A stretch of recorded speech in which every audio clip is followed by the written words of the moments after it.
अपराध अपराध जो है किन चरणों से होकर परिपूर्ण होता है, या अपराध के क्या चरण होते हैं? भारतीय दंड संहिता के प्रयोजन के उद्देश्य जो अपराध होते हैं वो अपराध के 4 चरण होते हैं। पहला चरण होता है आशय, इंटेंशन।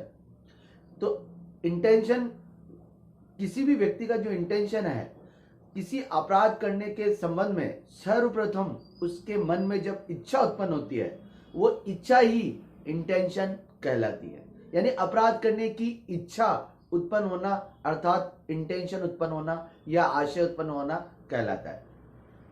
सामान्यतः आशय को भारतीय दंड संहिता में अपराध की परिभाषा में नहीं माना गया है, अर्थात इंटेंशन अपराध नहीं होता है या अपराध की श्रेणी में नहीं आता है। परंतु कुछ एक्सेप्शन है, जैसे षड्यंत्र। षड्यंत्र में मात्र इंटेंशन को भी अपराध बनाया गया है, जो कि आईपीसी के सेक्शन 120 ए और 120 में परिभाषित किया गया है। अपराध का दूसरा चरण होता है तैयारी, प्रिपरेशंस।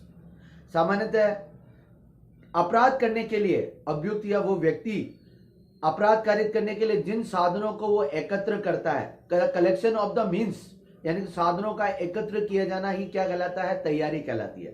यानी अपराध करने के लिए वो हथियार इकट्ठा करता है, कोई सामान इकट्ठा करता है, व्यक्तियों को इकट्ठा करता है, तो ये जो पार्ट है वो तैयारी कहलाता है। सामान्यतः तैयारी को भी भारतीय दंड संहिता में अपराध की श्रेणी में नहीं माना गया है, परंतु इसके भी कुछ अपराध हैं, जैसे भारत सरकार के खिलाफ युद्ध की तैयारी करना, इसे आईपीसी में पनिशेबल बनाया गया है। भारत के जो मित्र देशों है उनके साथ युद्ध की तैयारी करना, इसको भी पनिशेबल बनाया गया है। और डकैती की तैयारी करना, इससे भी आईपीसी में पनिशेबल बनाया गया है। तो इस प्रकार तैयारी भी कुछ मामलों में पनिशेबल होती है। अब हमारा तीसरा चरण होता है प्रयत्न। अपराध कारित करने की कोशिश करना, और उस अपराध कारित करने में अगर कोई आदमी असफल हो जाता है तो वो कहलाता है अपराध का प्रयत्न। सामान्यतः कोई व्यक्ति अपराध कारित करने की कोशिश करता है और अगर वो अपने उस प्रयास में असफल हो जाता है तो उसे हम प्रयत्न या अटेम्प्ट कहते हैं, और अटेम्प्ट को आईपीसी में पनिशेबल बनाया गया है।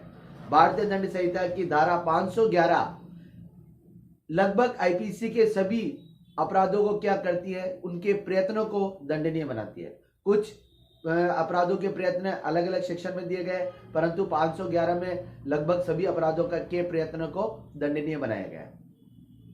उसके बाद चौथा चरण होता है अपराध। जब अपराधी अपने कार्य को पूर्ण कर देता है, यानी कि अपराध करने में सफल हो जाता है, तो वह अपराध बन जाता है, यानी कि वो कार्य अपराध हो जाता है और अपराध को आईपीसी में पनिशेबल बनाया गया है।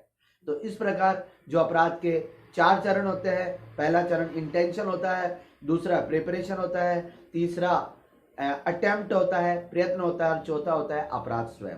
तो इस प्रकार अपराध के ये 4 चरण होते हैं।